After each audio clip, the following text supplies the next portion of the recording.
नमस्कार दोस्तों। जगन्नाथपुरी के सिंह द्वार के पास उनके परम भक्त रघुदास रहते थे, जो वहाँ के राजा के गुरु भी थे। उनके पास भगवान बाल रूप में आया करते थे। दोनों में संख्य भाव था, जिसे सब जानते थे।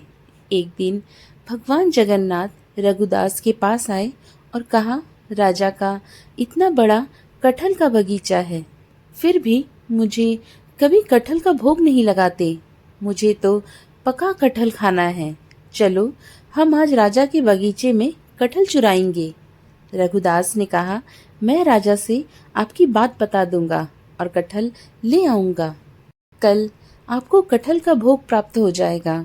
तब भगवान उसे कहते हैं, तुम तो जानते ही हो कि यशोदा माता के पास माखन की कमी नहीं थी, फिर भी मैं पूरे गोकुल में माखन चुरा कर खाता था।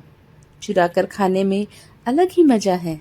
चलो, आज रात में कटहल चुरा कर लाते हैं। रघुदास उनके साथ रात को छिपते हुए राजा के बागीचे में पहुंच गए। भगवान ने रघुदास से कहा, मैं नीचे रहता हूँ, तुम जाओ पेड़ से अच्छा बड़ा कटहल तोड़ना और नीचे गिराना, मैं उसे पकड़ लूंगा।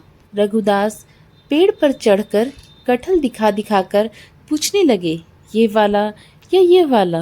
तो भगवान ने उन्हें एक बड़ा सा कटहल तोड़ने को कहा। रघुदास कटहल तोड़कर जैसे ही नीचे गिराए, भगवान वहां से अंतर ध्यान हो गए। कटहल गिरने की आवाज सुनकर राजा के सिपाही आ गए। सारी घटना देखकर उन्होंने राजा को जाकर इसकी सूचना दी।